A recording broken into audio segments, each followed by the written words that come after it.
Item ಯಾವುದೇ ಇರಲಿ try ಮಾಡಿ ಆಚಿ ಚಿಕನ್ ಮಸಾಲಾ. ಬಿಡದಿ ಟೌನ್ಶಿಪ್ ಯೋಜನೆ ಕುರಿತು ಚರ್ಚಿಸೋದಕ್ಕೆ ಇಂದು ಬಿಡದಿಯ ಬೈರಮಂಗಲಕ್ಕೆ ಬನ್ನಿ ಅಂತ ಕೇಂದ್ರ ಸಚಿವ ಎಚ್.ಡಿ. ಕುಮಾರಸ್ವಾಮಿ ಅವರು ಮುಖ್ಯಮಂತ್ರಿ ಡಿ.ಕೆ. ಶಿವಕುಮಾರ್ ಅವರಿಗೆ ಪಂಥಾಹ್ವಾನ ನೀಡಿದ್ದಾರೆ. ಮತ್ತೊಂದು ಪತ್ರ ಬರೆದು ಡಿ.ಕೆ. ಶಿವಕುಮಾರ್ಗೆ ಎಚ್.ಡಿ.ಕೆ ಪಂಥಾಹ್ವಾನ ನೀಡಿದ್ದಾರೆ. ಇವತ್ತು ಬೆಳಗ್ಗೆ 11 ಗಂಟೆಗೆ ಬಿಡದಿಗೆ ಭೇಟಿ ನೀಡುತ್ತಿದ್ದಾರೆ. ನಾನು ಬೈರಮಂಗಲಕ್ಕೆ ಬರ್ತೇನೆ, ಅಲ್ಲಿಗೆ ನೀವು ಬನ್ನಿ. ನಾವಿಬ್ರು ಖುದ್ದಾಗಿ ಭೇಟಿ ನೀಡಿದ್ರೆ ಸ್ಥಳೀಯ ಸಮಸ್ಯೆ ಕೇಳಬಹುದು. ಬೈರಮಂಗಲಕ್ಕೆ ಬನ್ನಿ ಅಂತ ಸಿಎಂಗೆ ಕುಮಾರಸ್ವಾಮಿ 2ನೇ ಪತ್ರದ ಮೂಲಕ ಆಹ್ವಾನ ಕೊಟ್ಟಿದ್ದಾರೆ. ಬಿಡದಿ ಟೌನ್ಶಿಪ್ ಯೋಜನೆ ವಿರುದ್ಧ ಎಚ್.ಡಿ. ಕುಮಾರಸ್ವಾಮಿ ಬಹಿರಂಗ ಚರ್ಚೆಗೆ ಸವಾಲು ಹಾಕಿದ್ರು. ಈ ಸವಾಲನ್ನ ಸ್ವೀಕರಿಸಿದ ಸಿಎಂ ಡಿ.ಕೆ. ಶಿವಕುಮಾರ್ ಯೋಜನೆಗೆ ವಿರೋಧ ಯಾಕೆ ಎಂಬುದರ ಕುರಿತು ವಿಧಾನಸೌಧದಲ್ಲಿ ಚರ್ಚೆಗೆ ಬರುವಂತೆ ಆಹ್ವಾನ ನೀಡಿದ್ರು. ವಿಧಾನಸೌಧಕ್ಕೆ ಬರೋದಕ್ಕೆ ಸಾಧ್ಯ ಇಲ್ಲ ಅಂತ ಹೇಳಿರುವ ಎಚ್.ಡಿ. ಕುಮಾರಸ್ವಾಮಿ ಇಂದು ಬಿಡದಿ ಅಥವಾ ಬೈರಮಂಗಲದಲ್ಲಿ ರೈತರ ಸಮ್ಮುಖದಲ್ಲೇ ಬಹಿರಂಗ ಚರ್ಚೆಗೆ ಬನ್ನಿ ಅಂತೇಳಿ ಪ್ರತಿ ಸವಾಲು ಹಾಕಿದ್ದಾರೆ. ರೈತರ ಹಿತಾಸಕ್ತಿಯ ವಿಚಾರ ಆಗಿರೋದ್ರಿಂದ ಸ್ಥಳೀಯವಾಗಿಯೇ ಚರ್ಚೆ ಆಗೋದು ಸೂಕ್ತ ಅಂತ ತಿಳಿಸಿದ್ದಾರೆ.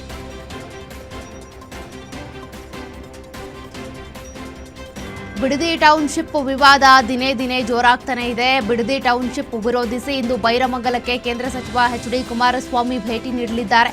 ಈ ಬಗ್ಗೆ ಮಂಡ್ಯದಲ್ಲಿ ಮಾತನಾಡಿದ ಅವರು, ಬೈರಮಂಗಲ ಪ್ರವಾಸಕ್ಕೆ ಈಗಾಗಲೇ ಟಿಪಿ ಇಶ್ಯೂ ಆಗಿದೆ. ರೈತರ ವಿರೋಧದ ಮಧ್ಯೆ ತರಾತುರಿಯಲ್ಲಿ ಯಾಕೆ ಮಾಡ್ತೀರಾ? ರೈತರ ಅಭಿಪ್ರಾಯಕ್ಕೆ ಮನ್ನಣೆ ಕೊಡದೇ ಇದ್ರೆ ಸರ್ಕಾರ ಧೂಳಿಪಟ ಆಗೋಗುತ್ತೆ ಅಂತ ಕಾಂಗ್ರೆಸ್ ನಾಯಕರ ವಿರುದ್ಧ ವಾಗ್ದಾಳಿ ನಡೆಸಿದರು. ಟೌನ್ಶಿಪ್ ವಿರೋಧಿಸಿ ಇಂದು ಬಿಡದಿಯಲ್ಲಿ ಜೆಡಿಎಸ್ನಿಂದ ಮತ್ತೆ ಪ್ರತಿಭಟನೆ ನಡೆಯಲಿದೆ ಅಂತ ಕುಮಾರಸ್ವಾಮಿ ಹೇಳಿದರು.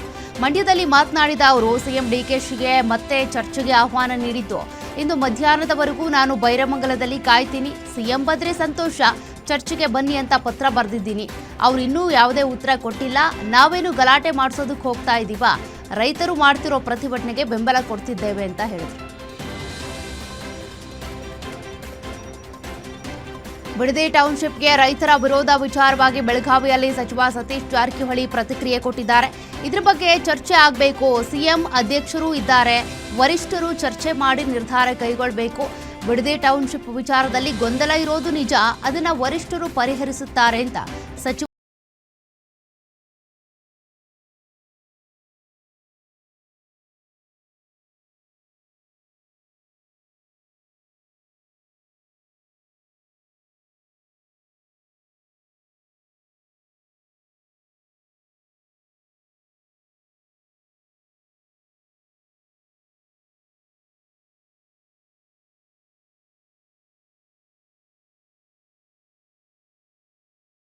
ಸಿಎಂ ಡಿ.ಕೆ. ಶಿವಕುಮಾರ್ ಕುಮಾರಸ್ವಾಮಿ ನಡುವೆ ಬಿಡದಿ ಟೌನ್ಶಿಪ್ ವಾರ್ ಸಂಬಂಧ ಚಿಕ್ಕಬಳ್ಳಾಪುರದಲ್ಲಿ ಯಲಹಂಕ ಶಾಸಕ ಎಸ್.ಆರ್. ವಿಶ್ವನಾಥ್ ಪ್ರತಿಕ್ರಿಯೆ ಕೊಟ್ಟಿದ್ದಾರೆ. ಬಿಡದಿ ಟೌನ್ಶಿಪ್ ನಾನು ನೋಡಿದ್ದೇನೆ. ನಮ್ಮ ಶ್ರೀಮತಿಯವರ ಊರು ಬಿಡದಿಯ ಬೈರಮಂಗಲ.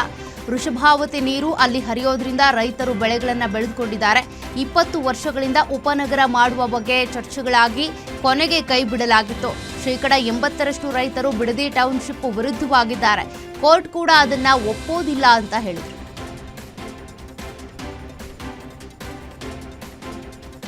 ತಮ್ಮದೇ ಪಕ್ಷದ ಕೆಲವರು ಮಾಡ್ತಿರುವ ಗಂಭೀರ ಆರೋಪಗಳಿಗೆ ಉತ್ತರಿಸಿದ ವಿಜಯೇಂದ್ರ, ನನಗೂ ಸಿಎಂ ಡಿ.ಕೆ. ಶಿವಕುಮಾರ್ಗೂ ಯಾವುದೇ ರಾಜಕೀಯ ವ್ಯಾವಹಾರಿಕ ಸಂಬಂಧವಿಲ್ಲ. ಸಿಎಂ ಪರವಾಗಿ ನಾನೇ ಅಡ್ಡ ಮತದಾನಕ್ಕೆ ಸಹಕಾರ ನೀಡಿದ್ದೇನೆ ಅಂತ ನನ್ನ ವಿರುದ್ಧವೇ ಅಪಪ್ರಚಾರ ಮಾಡಲಾಗಿದೆ. ಮಂಜುನಾಥ ಸ್ವಾಮಿ ಸನ್ನಿಧಿಯಲ್ಲಿ ನಿಂತು ಹೇಳ್ತಾ ಇದ್ದೀನಿ, ಇವೆಲ್ಲವೂ ಸುಳ್ಳು. ನನ್ನ ವಿರುದ್ಧ ಅಪಪ್ರಚಾರ ಮಾಡಿದವರಿಗೂ ಆ ದೇವರು ಒಳ್ಳೇದ್ ಮಾಡ್ಲಿ ಅಂತ ಮಾರ್ಮಿಕವಾಗಿ ನುಡಿದಿದ್ದಾರೆ. ಬಿಜೆಪಿ ರಾಜ್ಯಾಧ್ಯಕ್ಷ ವಿಜಯೇಂದ್ರ ಧರ್ಮಸ್ಥಳಕ್ಕೆ ಭೇಟಿ ನೀಡಿ ಶ್ರೀ ಮಂಜುನಾಥನ ದರ್ಶನ ಪಡೆದುಕೊಂಡಿದ್ದಾರೆ. ಬಳಿಕ ಧರ್ಮಸ್ಥಳದಲ್ಲಿ ಸನ್ನಿಧಿ ಗೆಸ್ಟ್ ಹೌಸ್ನಲ್ಲಿ ಮಾತನಾಡಿದ ಅವರು, ಅಡ್ಡ ಮತದಾನದ ಪ್ರಸಂಗ ನನಗೆ ಹಾಗೂ ಲಕ್ಷಾಂತರ ಕಾರ್ಯಕರ್ತರಿಗೆ ತೀವ್ರ ಆಘಾತ ಮತ್ತು ನೋವು ತಂದಿತ್ತು. ನಾನು ಭಾವನಾತ್ಮಕ ವ್ಯಕ್ತಿಯಾಗಿದ್ದರಿಂದ ಸತ್ಯಾಸತ್ಯತೆ ಹೊರಬರಲಿ ಅಂತ ಧರ್ಮಸ್ಥಳದಲ್ಲಿ ಆಣೆ ಪ್ರಮಾಣದ ಮಾತುಗಳನ್ನಾಡಿದ್ದೆ. ಆದರೆ ಪಕ್ಷದ ಹಿರಿಯರು ನಮ್ಮಲ್ಲೇ ಬಗೆಹರಿಸಿಕೊಳ್ಳೋಣ ಎಂದಿದ್ರಿಂದ ಆ ನಿರ್ಧಾರದಿಂದ ಹಿಂದೆ ಸರಿದೆ ಅಂತ ವಿಜಯೇಂದ್ರ ಹೇಳಿದರು. ರಾಜ್ಯದಲ್ಲಿ ಯಾವುದೇ ಜ್ವಲಂತ ಸಮಸ್ಯೆಗಳು ಬಂದರೂ ಮೊದಲು ಧ್ವನಿ ಎತ್ತುವುದು ಬಿಜೆಪಿ. ಆದರೂ ಮೈತ್ರಿಯಲ್ಲಿ ಜೆಡಿಎಸ್ಗೆ ಲಾಭ ಆಗ್ತಿದೆ. ಬಿಜೆಪಿಗೆ ಬೇಡವಾದ 3ನೇ ಅಭ್ಯರ್ಥಿ ಕಣಕ್ಕೆ ಇಳಿಸಿ ತಾವು ಸೋತು ಬಿಜೆಪಿಯಲ್ಲಿ ಸಮಸ್ಯೆ ದುಪ್ಪಟ್ಟು ಮಾಡುವಲ್ಲಿ ದಳಪತಿಗಳ ಪ್ಲಾನ್ ವರ್ಕೌಟ್ ಆಗಿದೆ. ಇದನ್ನ ಲೇಟ್ ಆಗಿ ಅರ್ಥ ಮಾಡಿಕೊಂಡ ಕೇಸರಿ ಕಲಿಗಳು ರಾಜ್ಯದಲ್ಲಿ ಡಿಕೆ ಶಿವಕುಮಾರ್ ಸಿಎಂ ಆಗಿರೋದ್ರಿಂದ ಮೈತ್ರಿಯಿಂದ ಪ್ರಯೋಜನವಿಲ್ಲ, ಮೈತ್ರಿ ಬಿಟ್ಟು ಏಕಾಂಗಿ ಸ್ಪರ್ಧೆ ಮಾಡುವುದೇ ಲೇಸು ಅಂತ ಚರ್ಚೆ ಶುರು ಮಾಡಿದ್ದಾರೆ. ಅಶೋಕ್ ಹಾಗೂ ವಿಜಯೇಂದ್ರಗೆ ಹೈಕಮಾಂಡ್ ಛೀಮಾರಿ ಹಾಕಿದೆ ಎಂಬ ವಿಚಾರಕ್ಕೆ ಸಂಬಂಧಪಟ್ಟಂತೆ ಬಾಗಲಕೋಟೆಯಲ್ಲಿ ಮುರುಗೇಶ್ ನಿರಾಣಿ ಪ್ರತಿಕ್ರಿಯೆ ಕೊಟ್ಟಿದ್ದಾರೆ. ಅಲ್ಲಿ ಅಂತಹ ಯಾವುದೇ ಘಟನೆಯೂ ನಡೆದಿಲ್ಲ, ಆ ಸಂಬಂಧ ಯಾವುದೇ ರೀತಿಯ ಪ್ರೂಫ್ ಕೂಡ ಇಲ್ಲ. ಅನುಭವದ ಆಧಾರದ ಮೇಲೆ ಮುಂದಿನ ದಿನಗಳಲ್ಲಿ ಯಾವ ರೀತಿ ಮುನ್ನೆಚ್ಚರಿಕೆ ತೆಗೆದುಕೊಳ್ಬೇಕು, ತಪ್ಪಾಗದಂತೆ ನೋಡ್ಕೊಳ್ಬೇಕು ಅಂತ ತಿಳುವಳಿಕೆ ಹೇಳಿದ್ದಾರಷ್ಟೇ, ಅದನ್ನ ಬಿಟ್ಟು ಯಾರಿಗೂ ಬೈದಿಲ್ಲ ಅಂತ ತಿಳಿಸಿದ್ರು.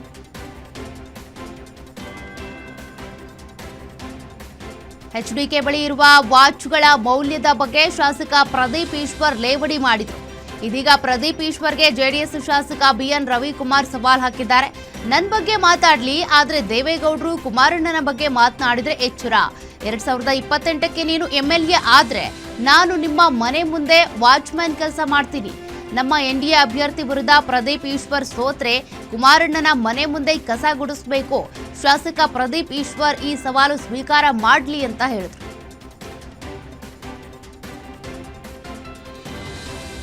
ಶಿಕ್ಷಕರು ಮಕ್ಕಳ ಅನುಕೂಲಕ್ಕಾಗಿ ರಾಜ್ಯದ ಎಲ್ಲಾ ಸರ್ಕಾರಿ ಶಾಲೆಗಳಲ್ಲಿ ಶನಿವಾರದ ದಿನಕ್ಕೆ ಮಾತ್ರ ಅನ್ವಯಿಸುವಂತೆ ಶಾಲಾ ಸಮಯದ ಬದಲಾವಣೆ ಮಾಡಲಾಗಿದೆ. ಬೆಳಗ್ಗೆ 8:30ರಿಂದ ಶಾಲೆ ಆರಂಭಿಸಿ ಮಧ್ಯಾಹ್ನ 12:30ರವರೆಗೆ ತರಗತಿ ನಡೆಸೋದಕ್ಕೆ ಅಂತ ಶಿಕ್ಷಣ ಇಲಾಖೆ ಏಕರೂಪದ ಸಮಯ ನಿಗದಿಪಡಿಸಿದೆ. ಇಂದಿನ ಶನಿವಾರದಿಂದಲೇ ಜಾರಿಯಾಗುತ್ತೆ ಅಂತ ಅಧಿಕಾರಿಗಳು ತಿಳಿಸಿದ್ದಾರೆ. ಕೆಲವೆಡೆ ಬೆಳಗ್ಗೆ 7:30ರಿಂದ 11:30, ಇನ್ನು ಕೆಲವೆಡೆ ಬೆಳಗ್ಗೆ 8ರಿಂದ 12 ಗಂಟೆ, ಹೀಗೆ ಬೇರೆ ಬೇರೆ ಸಮಯ ಪಾಲನೆ ಆಗ್ತಾ ಇದೆ. ಇದರ ಬದಲು ಒಂದೇ ಸಮಯ ನಿಗದಿಪಡಿಸಲಾಗಿದೆ. ಬೆಂಗಳೂರಿನ ಮೈಸೂರು ರಸ್ತೆ ಹಾಗೂ ಮಾಗಡಿ ರಸ್ತೆಯನ್ನ ಬೆಸೆಯುವ BDAಯ 10 ಪಥಗಳ ಮೇಜರ್ ಆರ್ಟೀರಿಯಲ್ ರಸ್ತೆ ಇಂದು 27ರಂದು ಲೋಕಾರ್ಪಣೆಗೊಳ್ಳಲಿದೆ. ಮಾಜಿ ಸಿಎಂ SM ಕೃಷ್ಣ ರಸ್ತೆ ಅಂತ ನಾಮಕರಣಗೊಂಡಿರುವ ಈ ಟೋಲ್ ಮುಕ್ತ ಮಾರ್ಗವು ಸಂಚಾರ ಸಮಯವನ್ನು ಕೇವಲ 15 ನಿಮಿಷಗಳಿಗೆ ತಗ್ಗಿಸಲಿದೆ. ನೈಸ್ ರಸ್ತೆಗೆ ಪರ್ಯಾಯವಾಗಿರುವಂತಹ ಈ ರಸ್ತೆಯು ಸಂಚಾರ ದಟ್ಟಣೆ ಕಡಿಮೆ ಮಾಡುವುದರ ಜೊತೆಗೆ ಕೆಂಪೇಗೌಡ ಬಡಾವಣೆಯ ಆರ್ಥಿಕ ಅಭಿವೃದ್ಧಿಗೆ ಉತ್ತೇಜನ ನೀಡಲಿದೆ.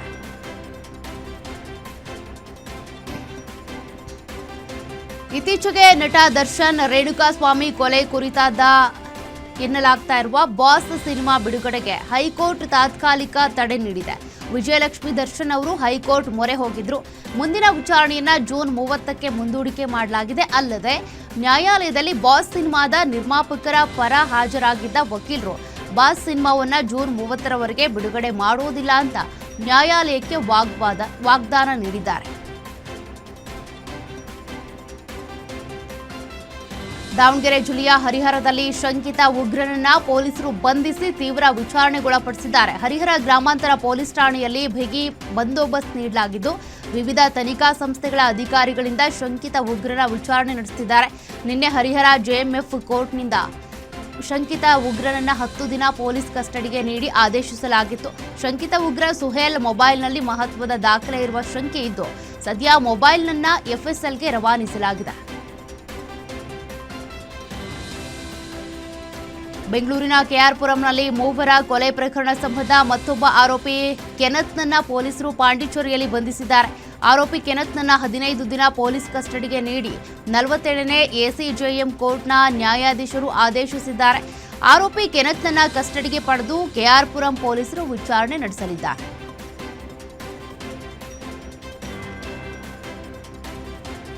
ತುಮಕೂರಲ್ಲಿ ಸುರಕ್ಷಿತ ಸಾಧನಗಳಿಲ್ಲದೆ ಕಾರ್ಮಿಕರು ಬರಿಗೈನಲ್ಲಿ ಶೌಚಗುಂಡಿ ತ್ಯಾಜ್ಯವನ್ನ ಟ್ರ್ಯಾಕ್ಟರ್ಗೆ ತುಂಬುತ್ತಿರುವ ವಿಡಿಯೋ ಸಾಮಾಜಿಕ ಜಾಲತಾಣಗಳಲ್ಲಿ ಹರಿದಾಡಿತ್ತು.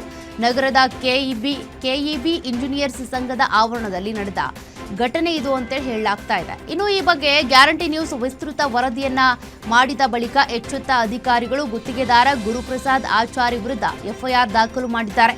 ತುಮಕೂರು ನಗರ ಠಾಣೆಯಲ್ಲಿ ಮ್ಯಾನ್ಯುವಲ್ ಸ್ಕ್ಯಾವೆಂಜಿಂಗ್ ಕಾಯ್ದೆಯಡಿ ಸುಮೋಟೋ ಕೇಸ್ ಕೂಡ ದಾಖಲಾಗಿದೆ.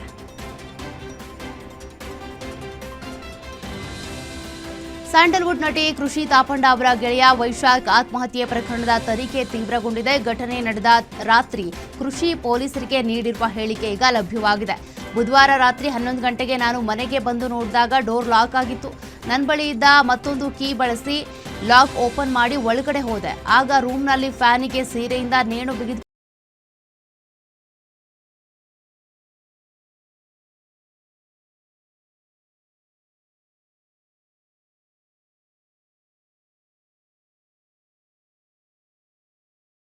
ಮುಖಾಮುಖಿ ಡಿಕ್ಕಿ ಆಗಿರುವ ಘಟನೆ ಉತ್ತರ ಕನ್ನಡ ಜಿಲ್ಲೆ ದಾಂಡೇಲಿಯ ಹಳಿಯಾಳ ರಸ್ತೆಯಲ್ಲಿ ನಡೆದಿದೆ. ಒಂದು ದಿಕ್ಕಿನಿಂದ ಬರ್ತಿದ್ದ ಬುಲೆಟ್ ಬೈಕ್ ಹಾಗೂ ಎದುರು ದಿಕ್ಕಿನಿಂದ ಬಂದ ಮತ್ತೊಂದು ಬೈಕ್ ಪರಸ್ಪರ ಡಿಕ್ಕಿ ಹೊಡೆದು ಅಪಘಾತ ಸಂಭವಿಸಿದೆ.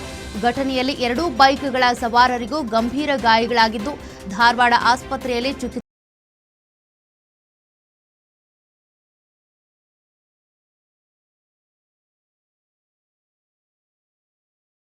ಕೊಚ್ಚಿ ಕೊಲೆ ಮಾಡಿರುವ ಘಟನೆ ಉತ್ತರ ಕನ್ನಡ ಜಿಲ್ಲೆ ಶಿರಸಿ ತಾಲೂಕಿನ ಬಳಿ ನಡೆದಿದೆ. ಪರಮೇಶ್ವರ ಬಾಬು ನಾಯ್ಕ್ ತಮ್ಮನಿಂದಲೇ ಕೊಲೆಯಾದ ದುರ್ದೈವಿ.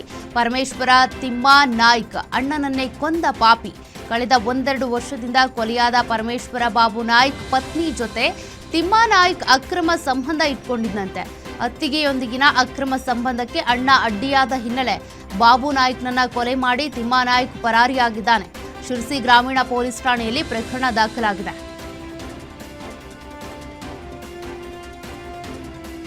ಶೀಲ ಶಂಕಿಸಿ ಪತಿಯೇ ಪತ್ನಿಯನ್ನ ಕೊಲೆ ಮಾಡಿದ್ದ ಪ್ರಕರಣಕ್ಕೆ ಸಂಬಂಧಪಟ್ಟಂತೆ ನ್ಯಾಯಾಲಯ ಆರೋಪಿಗೆ ಜೀವಾವಧಿ ಶಿಕ್ಷೆ ವಿಧಿಸಿದೆ. 2024ರ ಏಪ್ರಿಲ್ 27ರಂದು ಧಾರವಾಡ ಜಿಲ್ಲೆ ನವಲಗುಂದ ತಾಲೂಕಿನ ಆಯಟ್ಟಿ ಗ್ರಾಮದಲ್ಲಿ ಮಲ್ಲವ್ವ ಎಂಬಾಕೆಯನ್ನ ಪತಿಯೇ ಕೊಲೆ ಮಾಡಿದ್ದ. ಕೊಲೆಯನ್ನ ಮಲ್ಲವ್ವ ಪಕ್ಕದಲ್ಲಿ ಮಲಗಿದ್ದ ಮಕ್ಕಳು ನೋಡಿದ್ರು. ಮಕ್ಕಳ ಸಾಕ್ಷಿ ಆಧರಿಸಿ ಧಾರವಾಡದ 4ನೇ ಹೆಚ್ಚುವರಿ ಸೆಷನ್ ಕೋರ್ಟ್ ಆರೋಪಿ ಶಿವಾನಂದ್ಗೆ ಶಿಕ್ಷೆ ವಿಧಿಸಿದೆ.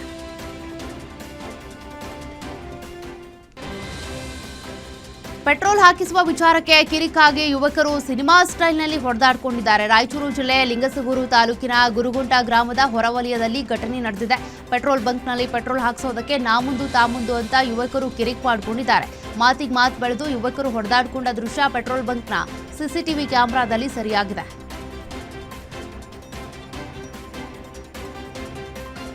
ವೈದ್ಯರ ನಿರ್ಲಕ್ಷ್ಯಕ್ಕೆ 3 ತಿಂಗಳ ಮಗು ಮೃತಪಟ್ಟಿರುವ ಆರೋಪ ಚಿಕ್ಕಮಗಳೂರು ನಗರದ ಸರ್ಕಾರಿ ಹೆರಿಗೆ ಆಸ್ಪತ್ರೆಯಲ್ಲಿ ನಡೆದಿದೆ.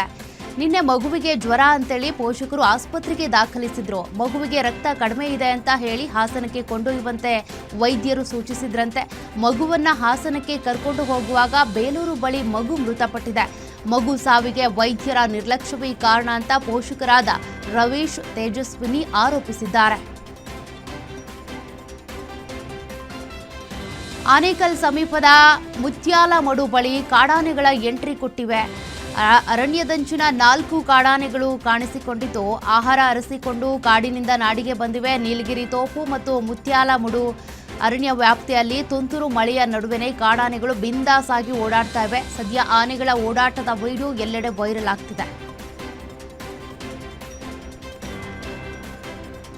2026ರ ವಿಶ್ವವಿಖ್ಯಾತ ಮೈಸೂರು ದಸರಾ ಮಹೋತ್ಸವದಲ್ಲಿ ಇದೇ ಮೊದಲ ಬಾರಿಗೆ ಕರಾವಳಿಯ ಸಾಂಪ್ರದಾಯಿಕ ಕಂಬಳವನ್ನು ವಿಶೇಷ ಆಕರ್ಷಣೆಯಾಗಿ ಆಯೋಜಿಸಲಾಗ್ತಾ ಇದೆ. ಅಕ್ಟೋಬರ್ 18, 19ರಂದು ಮೈಸೂರಿನ ಹೊರವಲಯದಲ್ಲಿ ಕಂಬಳ ಆಯೋಜಿಸಲಾಗಿದ್ದು ಪುತ್ತೂರು ಶಾಸಕ ಅಶೋಕ್ ರೈ ಸ್ಥಳ ವೀಕ್ಷಣೆ ಮಾಡಿದ್ದಾರೆ. ಬಳಿಕ ಮಾತನಾಡಿದ ಅವರು ಸರ್ಕಾರಕ್ಕೆ ಇದಕ್ಕೆ ವಿಶೇಷ ಅನುದಾನ ನೀಡಲಿದೆ. 150ಕ್ಕೂ ಹೆಚ್ಚು ಜೋಡಿ ಕೋಣಗಳು ಕಂಬಳಕ್ಕೆ ಬರ್ತವೆ. ಒಟ್ಟು 30 ಎಕರೆ ಜಾಗದಲ್ಲಿ ಕಂಬಳ ಆಯೋಜನೆ ಆಗುತ್ತೆ ಅಂತ ತಿಳಿಸಿದ್ದಾರೆ. ಮಂತ್ರಾಲಯದ ಶ್ರೀ ರಾಘವೇಂದ್ರ ಸ್ವಾಮಿ ಮಠದ ಜೂನ್ ತಿಂಗಳಿನ ಕಾಣಿಕೆ ಹುಂಡಿ ಎಣಿಕೆ ಕಾರ್ಯ ಮುಕ್ತಾಯಗೊಂಡಿದ್ದು 21 ದಿನದಲ್ಲಿ 3.72 ಕೋಟಿ ರೂಪಾಯಿ ಕಾಣಿಕೆ ಸಂಗ್ರಹವಾಗಿದೆ. ಪ್ರತಿ ತಿಂಗಳಿನಂತೆ ಈ ಬಾರಿಯೂ ಕೂಡ ಮಠಕ್ಕೆ ಭಕ್ತ ಸಾಗರವೇ ಹರಿದು ಬಂದಿತ್ತು. ಗುರು ರಾಘವೇಂದ್ರ ಸ್ವಾಮಿ ಮಠಕ್ಕೆ 21 ದಿನಗಳಲ್ಲೇ ಕೋಟ್ಯಂತರ ರೂಪಾಯಿ ಕಾಣಿಕೆ ಹರಿದು ಬಂದಿದೆ. ಸಂಗ್ರಹವಾದ ಒಟ್ಟು ಕಾಣಿಕೆಯಲ್ಲಿ 3,72,40,530 ರೂಪಾಯಿ ಸಂಗ್ರಹ ಆಗಿದ್ದು 67 ಗ್ರಾಂ ಚಿನ್ನ, 511 ಗ್ರಾಂ ಬೆಳ್ಳಿಯನ್ನ ಕಾಣಿಕೆ ರೂಪದಲ್ಲಿ ಭಕ್ತರು ನೀಡಿದ್ದಾರೆ. ಧಾರವಾಡದಲ್ಲಿ ಇರಾನಿ ಮುಸ್ಲಿಮರಿಂದ ವಿಶೇಷವಾಗಿ ಮೊಹರಂ ಆಚರಣೆ ಮಾಡಲಾಯಿತು. ಮೈಗೆಲ್ಲ ಬ್ಲೇಡ್ನಿಂದ ಹೊಡೆದುಕೊಂಡು ಶೋಕಾಚರಣೆ ಮಾಡಿ ಟೋಲ್ ನಾಕಾದಿಂದ ಎನ್ಡಿಟಿಎಫ್ ಸರ್ಕಲ್ನವರೆಗೆ ಮೆರವಣಿಗೆ ಮಾಡಲಾಯಿತು. ಮೆರವಣಿಗೆ ಉದ್ದಕ್ಕೂ ಮಕ್ಕಳು, ಯುವಕರೆಲ್ಲ ಬ್ಲೇಡ್ನಿಂದ ಗಾಯ ಮಾಡಿಕೊಂಡ್ರು. ಮೈಯಲ್ಲೆಲ್ಲ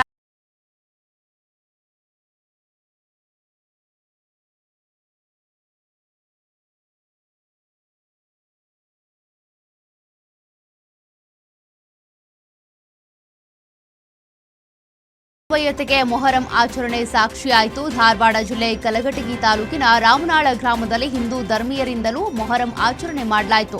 ಹಿಂದೂಗಳೇ ಹೆಚ್ಚಾಗಿರುವ ಈ ಗ್ರಾಮದಲ್ಲಿ ಡೋಲಿಯಲ್ಲಿ ಅಲಾಯಿ ದೇವರನ್ನ ಇಟ್ಕೊಂಡು ಮೆರವಣಿಗೆ ಮಾಡಿ ಹಬ್ಬ ಆಚರಿಸಿದ್ದು ಮೊಹರಂ ಹಬ್ಬದ ಸಂಭ್ರಮದಲ್ಲಿ ಸಾವಿರಾರು ಜನ ಭಾಗಿಯಾಗಿದ್ರು.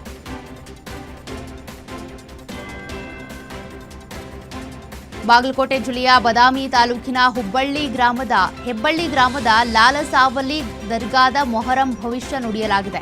ಹೆಬ್ಬಳ್ಳಿ ಗ್ರಾಮದ ಪ್ರಸಿದ್ಧ ಲಾಲಸಾಬ್ ಅಜ್ಜ ಈ ಬಾರಿ ಭವಿಷ್ಯವನ್ನು ನುಡಿದಿದ್ದಾರೆ. ಮೂಡಲ ದೇಶಕ್ಕೆ ಬಡವಲ ದೇಶಕ್ಕೆ ಬರ ಮಾತ್ರ ಬೀಳುತ್ತೆ, ಬರ್ಕೋರಿ ಮಳೆ ಸಾಧಾರಣ, ಬೆಳೆ ಕಂಡ್ಲ ಮಂಡ್ಲ ಕಾಲ ಮಾತ್ರ ಕೆಟ್ಟ ಬರ್ತೈತಿ, ಎಲ್ಲಾ ಮಳೆ ಎಲ್ಲಾ ಬೆಳೆನೂ ಕೂಡ ಕಂಡ್ಲ ಮಂಡ್ಲ ಅಂತೇಳಿ ಬರದ ಭವಿಷ್ಯವನ್ನ ನುಡಿದಿದ್ದಾರೆ. ರಾಜ್ಯದಲ್ಲಿ ಮುಂಗಾರು ಮಳೆ ಕೈಕೊಟ್ಟಿದ್ದು, ಮಳೆ ಕೊರತೆಯಿಂದ ಅನ್ನದಾತರು ಸಂಕಷ್ಟಕ್ಕೀಡಾಗಿದ್ದಾರೆ. ಯಾದಗಿರಿ ಜಿಲ್ಲೆಯಲ್ಲಿ ಮಳೆಗಾಗಿ ರೈತರು ದೇವರ ಮೊರೆ ಹೋಗಿದ್ದಾರೆ. ಗುರುಮಠಕಲ್ ತಾಲೂಕಿನ ಗಾಜರಕೋಟ ಗ್ರಾಮದ ಆಂಜನೇಯ, ರಾಜಪಯ್ಯ, ಕಡ್ಲಪಯ್ಯ ಸೇರಿದಂತೆ ಹಲವು ದೇಗುಲಗಳಲ್ಲಿ ಗ್ರಾಮಸ್ಥರು ಪೂಜೆ ನೆರವೇರಿಸಿದರು. ದೇವಸ್ಥಾನದಲ್ಲಿ ಭಜನೆ ಮಾಡಿ ಪೂಜೆ ಸಲ್ಲಿಸಿ ವರುಣ ದೇವನ ಕೃಪೆಗಾಗಿ ಪ್ರಾರ್ಥಿಸಿಕೊಂಡಿದ್ದಾರೆ. ಮುಂಗಾರು ಮಳೆಗೆ ಕಾದು ಕೂತಿದ್ದ ವಿಜಯಪುರ ರೈತರಿಗೆ ಮಳೆರಾಯ ಹರ್ಷ ತಂದಿದ್ದಾನೆ. ಕಳೆದ 2 ದಿನಗಳಿಂದ ವಿಜಯಪುರ ಜಿಲ್ಲೆಯಾದ್ಯಂತ ಮೋಡ ಕವಿದ ವಾತಾವರಣವಿತ್ತು.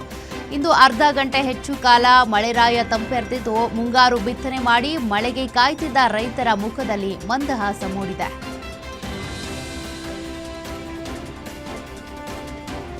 ಕರ್ನಾಟಕದಲ್ಲಿ ಮುಂಗಾರು ಮತ್ತೆ ಬಿರುಸು ಪಡೆದಿದ್ದು, ಮುಂದಿನ 24 ಗಂಟೆಗಳಲ್ಲಿ ರಾಜ್ಯದ ಕೆಲ ಭಾಗಗಳಲ್ಲಿ ಭಾರೀ ಮಳೆಯಾಗುವ ಸಾಧ್ಯತೆ ಇದೆ ಅಂತ ಭಾರತೀಯ ಹವಾಮಾನ ಇಲಾಖೆ ಎಚ್ಚರಿಕೆ ನೀಡಿದೆ.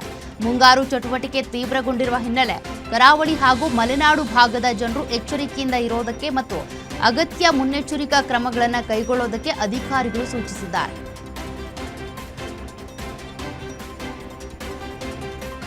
ಪ್ರಧಾನಿ ನರೇಂದ್ರ ಮೋದಿ ಇಂದಿನಿಂದ ಜೂನ್ 29ರವರೆಗೆ ಹಿಂದೂ ಮಹಾಸಾಗರದ ಪ್ರಮುಖ ದ್ವೀಪ ರಾಷ್ಟ್ರವಾದ ಸೆಷಲ್ಸ್ಗೆ ಅಧಿಕೃತ ಭೇಟಿ ನೀಡಲಿದ್ದಾರೆ. ಸೆಷಲ್ಸ್ನ ರಾಷ್ಟ್ರೀಯ ದಿನಾಚರಣೆಯ ಸಮಾರಂಭದಲ್ಲಿ ಅವರು ಮುಖ್ಯ ಅತಿಥಿಯಾಗಿ ಭಾಗವಹಿಸಲಿದ್ದಾರೆ. ಈ ಸಂದರ್ಭದಲ್ಲಿ ಉಭಯ ದೇಶಗಳ ನಡುವಿನ ದ್ವಿಪಕ್ಷೀಯ ಬಾಂಧವ್ಯವನ್ನು ಬಲಪಡಿಸುವುದಕ್ಕೆ ಹಲವಾರು ಪ್ರಮುಖ ವಿಷಯಗಳ ಕುರಿತು ಚರ್ಚೆ ನಡೆಯಲಿದೆಯಂತೆ.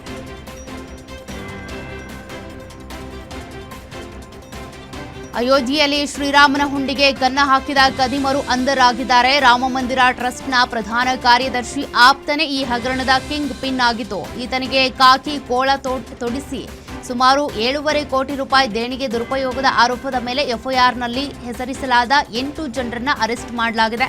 ಸದ್ಯ ಫರೀದಾಬಾದ್ ಕೋರ್ಟ್ ಎಲ್ಲಾ ಆರೋಪಿಗಳನ್ನ 3 ದಿನ ನ್ಯಾಯಾಂಗ ಬಂಧನಕ್ಕೆ ನೀಡಿ ಆದೇಶ ನೀಡಿದೆ. ಸದ್ಯ ಎಲ್ಲಾ ಆರೋಪಿಗಳಿಂದ 79.58 ಲಕ್ಷ ರೂಪಾಯಿ ಹಣ ಸೀಸ್ ಮಾಡಿ ಜೈಲಿಗಟ್ಟಿದ್ದಾರೆ.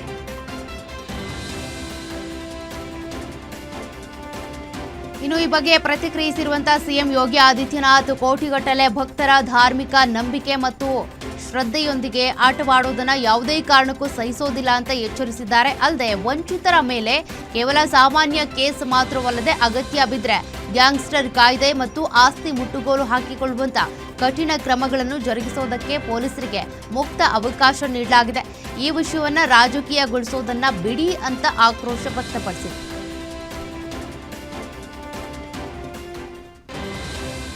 ಅಯೋಧ್ಯೆಯ ರಾಮ ಮಂದಿರ ದೇಣಿಗೆ ದುರುಪಯೋಗ ಮತ್ತು ವಂಚನೆ ಪ್ರಕರಣಕ್ಕೆ ಸಂಬಂಧಪಟ್ಟಂತೆ ಪ್ರಧಾನಿ ಕಚೇರಿ ಮಂದಿರದ ಆಡಳಿತ ಮಂಡಳಿಯಿಂದ ಹಣಕಾಸಿನ ವಿವರಗಳನ್ನು ಕೋರುವ ಮೂಲಕ ಮಧ್ಯಪ್ರವೇಶಿಸಿದೆ. ಎಸ್ಐಟಿ ನಡೆಸಿದ ತನಿಖೆಯ ವರದಿಯ ಆಧಾರದ ಮೇಲೆ ಪ್ರಧಾನಿ ಕಚೇರಿಗೆ ಮಹತ್ವದ ಮಾಹಿತಿ ಕೇಳಿದೆ. ಆದರೆ ಪ್ರಧಾನಿ ಕಚೇರಿ ಸೂಚನೆಯನ್ನ ರಾಮ ಮಂದಿರ ಟ್ರಸ್ಟ್ ನಿರಾಕರಿಸಿದೆ. ಎಸ್ಐಟಿ ತನಿಖೆ ಹಿನ್ನೆಲೆಯಲ್ಲಿ ಮಾಹಿತಿ ಬಹಿರಂಗ ಸಾಧ್ಯ ಇಲ್ಲ ಅಂತ ತಿಳಿಸಿದೆ.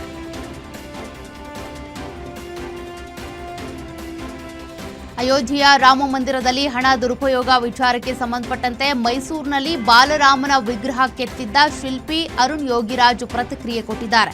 ಕಳ್ಳತನ ಆಗಿರುವ ಹಣದ ಮಾಹಿತಿ ಸಿಗಬೇಕು, ಭಕ್ತರಿಗೆ ಉತ್ತರ ಕೊಡುವ ಕೆಲಸ ಆಗಬೇಕು, ಟ್ರಸ್ಟ್ನಲ್ಲಿರುವಂಥ ಎಲ್ಲರ ತನಿಖೆಯೂ ಆಗಲಿ, ಹೊಸ ಚಿಗುರು ಬರುವ ರೀತಿ ಆದಷ್ಟು ಬೇಗ ಭಕ್ತರಲ್ಲಿ ಮೂಡಿರುವ ಗೊಂದಲ ನಿವಾರಣೆ ಆಗಲಿ. ಅಯೋಧ್ಯೆಯಲ್ಲಿ ಕಪ್ಪು ಮೋಡ ಆವರಿಸಿದೆ, ಆದಷ್ಟು ಬೇಗ ಆ ಕಪ್ಪು ಮೋಡ ಕರಗಲಿ ಅಂತ ಹೇಳಿದರು.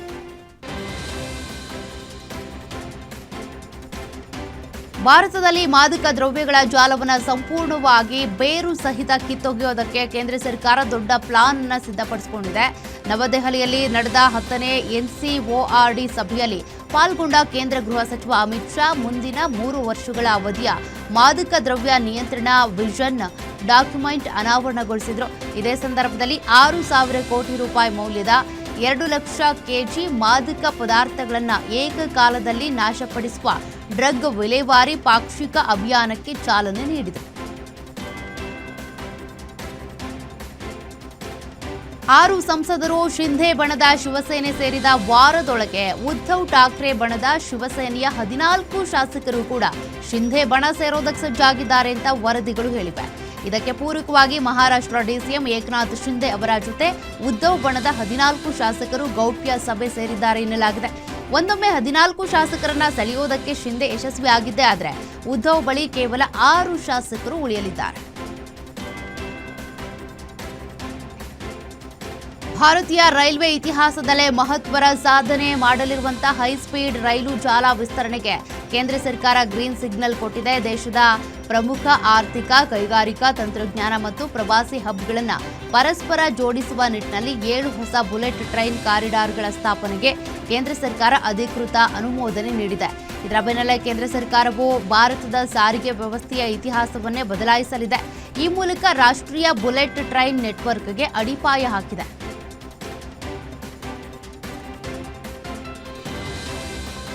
ಮಹಾರಾಷ್ಟ್ರದ ಸಂಭಾಜಿನಗರದಲ್ಲಿರುವಂತಹ ಖಾಸಗಿ ಡೇ ಕೇರ್ನಲ್ಲಿ 2 ವರ್ಷದ ಬಾಲಕನೊಬ್ಬ ಭಾರೀ ಅವಾಂತರ ಸೃಷ್ಟಿಸಿದ್ದಾನೆ.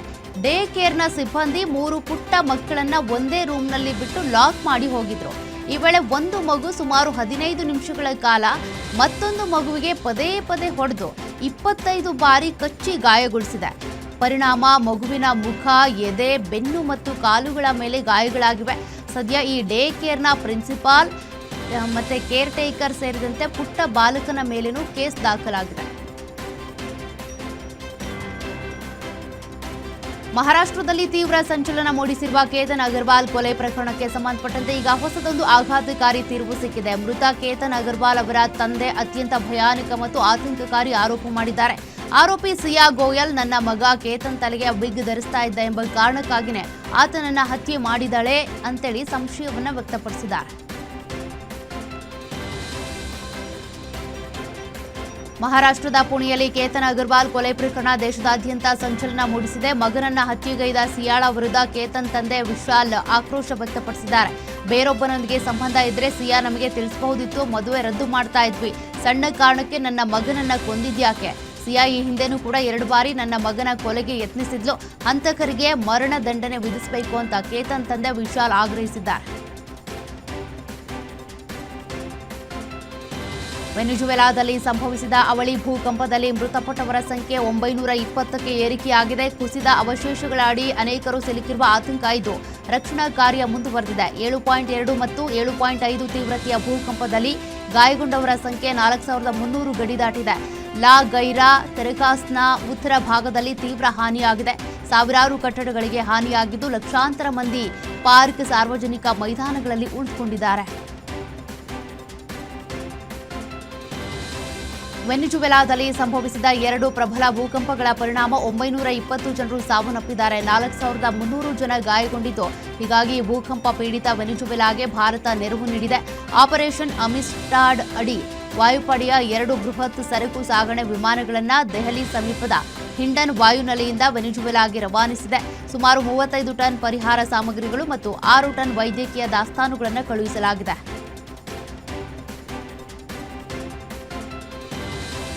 109 ಅಂತಸ್ತು ಹೊಂದಿದ ಚೀನಾ ರಾಜಧಾನಿ ಬೀಜಿಂಗ್ನಲ್ಲೇ ಅತಿ ಎತ್ತರದ ಕಟ್ಟಡ ಎನ್ನಿಸಿದ ಚೀನಾ ಜುನ್ಗೆ ಸಣ್ಣ ವಿಮಾನವೊಂದು ಡಿಕ್ಕಿ ಹೊಡೆದ ಪರಿಣಾಮ ಶುಕ್ರವಾರ ಈ ಘಟನೆ ನಡೆದಿದೆ. ಆದರೆ ಯಾವುದೇ ಸಾವು ನೋವು ವರದಿಯಾಗಿಲ್ಲ. ವಿಮಾನ ಡಿಕ್ಕಿ ಬಳಿಕ ಕಟ್ಟಡದ ಅವಶೇಷಗಳು ಹಾಗೂ ವಿಮಾನದ ಹಿಂಭಾಗ ನೆಲಕ್ಕೆ ಅಪ್ಪಳಿಸುವ ದೃಶ್ಯ ವಿಡಿಯೋದಲ್ಲಿ ಸೆರೆಯಾಗಿದೆ. ಲಾರ್ಕನ್ ಟಕ್ಕರ್ ಅರ್ಧ ಶತಕ ಹಾಗೂ ಮ್ಯಾಥ್ಯೂ ಹೊಲಾರ್ಡ್ ಅವರ ಮಾರಕ ಬೌಲಿಂಗ್ ದಾಳಿಯ ಸಹಾಯದಿಂದ ಐರ್ಲೆಂಡ್ ತಂಡ ಮೊದಲನೇ T20I ಪಂದ್ಯದಲ್ಲಿ 34 ರನ್ಗಳ ಭರ್ಜರಿ ಗೆಲುವು ಪಡೆದಿದೆ. ಇದು ಐರ್ಲೆಂಡ್ ತಂಡಕ್ಕೆ ಭಾರತದ ಎದುರು ಮೊಟ್ಟ ಮೊದಲ ಜಯವಾಗಿತ್ತು. ಈ ಗೆಲುವಿನ ಬಳಿಕ 2 ಪಂದ್ಯಗಳ T20I ಸರಣಿಯಲ್ಲಿ 1-0 ಮುನ್ನಡೆ ಪಡೆದಿದೆ. ಬಾಲಿವುಡ್ನ ಸ್ಟಾರ್ ನಟ ಶಾರುಖ್ ಖಾನ್ ನಿನ್ನೆ ಅಷ್ಟೇ ಮಂಗಳೂರಿಗೆ ಬಂದಿದ್ರು. ತಮ್ಮ ಮೊದಲ ಸಿನಿಮಾ ದೀವಾನ ಬಿಡುಗಡೆ ಆಗಿ 35 ವರ್ಷಗಳಾಗಿದ್ದು, ಅದರ ಸಂಭ್ರಮಾಚರಣೆಗಾಗಿ ಶಾರುಖ್ ಖಾನ್ ಮಂಗಳೂರಿಗೆ ಭೇಟಿ ನೀಡಿ ಖಾಸಗಿ ಕಾರ್ಯಕ್ರಮದಲ್ಲಿ ಪಾಲ್ಗೊಂಡಿದ್ರು. ಈ ವೇಳೆ ಶಾರುಖ್ ಖಾನ್ ಮಂಗಳೂರಿನಲ್ಲಿ ತಾವು ಕಳೆದ ಬಾಲ್ಯವನ್ನ ನೆನಪು ಮಾಡಿಕೊಂಡ್ರು. ತಾನು ನಟನಾಗದೇ ಇದ್ದಿದ್ರೆ ಮಂಗಳೂರಿನಲ್ಲೇ ಇರ್ತಾ ಇದ್ದೆ ಅಂತ ಶಾರುಖ್ ಖಾನ್ ಹೇಳಿದ್ದಾರೆ. ಆಂಧ್ರಪ್ರದೇಶದ ಉಪಮುಖ್ಯಮಂತ್ರಿ ಪವನ್ ಕಲ್ಯಾಣ್ ಅವರು ಇದೀಗ ಹೊಸ ಸಿನಿಮಾದಲ್ಲಿ ನಟಿಸುವುದಕ್ಕೆ ಒಪ್ಪಿಕೊಂಡಿದ್ದಾರೆ. ಕಳೆದ ವರ್ಷ ಬಿಡುಗಡೆ ಆಗಿದ್ದ ಅವರ ನಟನೆಯ ಓಜಿ ಸಿನಿಮಾದ 2ನೇ ಭಾಗದಲ್ಲಿ ನಟಿಸಲು ಪವನ್ ಕಲ್ಯಾಣ್ ಒಪ್ಪಿಗೆ ಕೊಟ್ಟಿದ್ದಾರೆ. ಅಷ್ಟೇ ಅಲ್ಲ, ಓಜಿ 2 ಸಿನಿಮಾವನ್ನ ಖುದ್ದು ಪವನ್ ಕಲ್ಯಾಣ್ ಅವರೇ ನಿರ್ಮಾಣ ಕೂಡ ಮಾಡಲಿದ್ದಾರಂತೆ. ಕಳೆದ ವರ್ಷ ಬಿಡುಗಡೆ ಆಗಿದ್ದ ಓಜಿ ಸಿನಿಮಾವನ್ನ DVV ಎಂಟರ್ಟೈನ್ಮೆಂಟ್ ನಿರ್ಮಾಣ ಮಾಡಿತ್ತು. ಈಗ ಓಜಿ 2 ಸಿನಿಮಾವನ್ನ ಖುದ್ದು ಪವನ್ ಕಲ್ಯಾಣ್ ನಿರ್ಮಿಸ್ತಾ ಇದ್ದಾರೆ. ನಟಿ ಪ್ರಿಯಾ ಆನಂದ್ ಕನ್ನಡ ಚಿತ್ರರಂಗದ ಜಾಗತಿಕ ಯಶಸ್ಸಿಗೆ ರಾಕಿಂಗ್ ಸ್ಟಾರ್ ಯಶ್ ಅವರ ಕೊಡುಗೆಯನ್ನು ಶ್ಲಾಘಿಸಿದ್ದಾರೆ. ನಟ ಯಶ್ ಬಗ್ಗೆ ಮಾತನಾಡಿದ ಪ್ರಿಯಾ ಆನಂದ್, ಕನ್ನಡ ಚಿತ್ರರಂಗಕ್ಕೆ ದೇಶ ಹಾಗೂ ಜಾಗತಿಕ ಮಟ್ಟದಲ್ಲಿ ಇಂಥದ್ದೊಂದು ಮನ್ನಣೆ ಸಿಗೋದಕ್ಕೆ ಇದು ಸೂಕ್ತ ಸಮಯ. ಕನ್ನಡ ಸಿನಿಮಾವನ್ನ ಜಾಗತಿಕ ಮಟ್ಟಕ್ಕೆ ಕೊಂಡೊಯ್ಯೋದಕ್ಕೆ ಯಶ್ ಅವರಿಗಿಂತ ಅತ್ಯುತ್ತಮ ಮಾರ್ಗದರ್ಶಕ ಮತ್ತೊಬ್ಬರಿಲ್ಲ. ಒಬ್ಬ ನಟನಾಗಿ ಅವರು ಎಲ್ಲರಿಗೂ ತುಂಬಾನೇ ಸ್ಫೂರ್ತಿ ನೀಡ್ತಾರೆ ಅಂತೇಳಿ ರಾಖಿ ಬಾಯ್ ಅವರನ್ನ ಹಾಡಿ ಹೋಗಲಿದ್ದಾರೆ.